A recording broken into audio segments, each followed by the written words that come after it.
திடீர்னு ஒரு தாஜ்மஹால் மாதிரி ஒரு செட்டு போட்டிருப்பாங்க, ஐஃபில் டவர் மாதிரி ஒரு செட்டு போட்டிருப்பாங்க. உடனே பெரிய கூட்டம் கூடும். நம்ம ஊருக்கு தாஜ்மஹால் வந்துருச்சுப்பா, போய் ஒரு செல்ஃபி எடுத்துப்போம்பா அப்படின்னு இளைஞர்கள் போய் நிச்சயம் போட்டோ எடுக்கத்தான் செய்வாங்க. தாஜ்மஹால் போட்டோல பார்த்திருக்கோம், நம்ம ஊருக்கே வந்துருச்சுப்பா தாஜ்மஹால். ஐஃபில் டவருக்கு பார்க்க, உண்மையா ஐஃபில் டவர் பார்க்கணும்னா பாரிஸுக்கு போகணும், நம்ம ஊருக்கே வந்துருச்சுப்பா ஐஃபில் டவர். இது தெரியாம பெரிய கூட்டம் கூடத்தான் செய்யும். அதெல்லாம் வெறும் அட்டை. அதுக்கு எந்த விதமான அஸ்திவாரமோ கொள்கையோ கிடையாது. சும்மா தட்டுனா போதும், ஒரு சின்ன காத்தடிச்சா போதும்.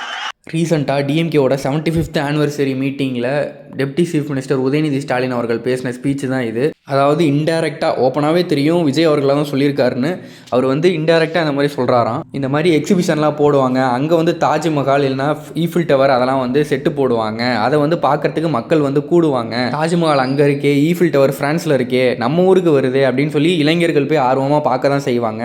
ஆனால் அதெல்லாம் வெறும் அட்டை, அது வந்து தட்டுனா உடஞ்சிருங்கிற மாதிரியும் காற்றடிச்சா போயிருங்கிற மாதிரியும் சொல்லியிருக்காரு.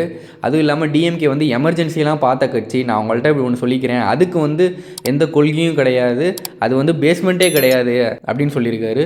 மறுபடியும் இவங்க என்ன மாதிரி நரேட்டிவ் செட் பண்ண வராங்கன்னா, டிவிக்கே வந்து ஒரு கொள்கை இல்லாத கட்சி, விஜய்க்கு வந்து ஒன்றுமே தெரியாது, மக்கள் வந்து விஜயை வெறும் பார்க்கறதுக்கு தான் வராங்க, ஓட்டுலாம் போட மாட்டாங்க, சும்மா வந்து பார்த்துட்டு போயிடுவாங்க, கொள்கையினாலே திமுக தான், இவங்க தான் கொள்கை பிடிப்போடு இருக்காங்க அப்படின்னு சொல்லிட்டு அண்டர் கிரவுண்டில் இவங்க வந்து ரொம்ப அவங்க பண்ணுற ஊழலை மறைக்கிறதுக்கு இவங்க எந்த எக்ஸ்டென்ட்டுக்கு வேணால் போவாங்க.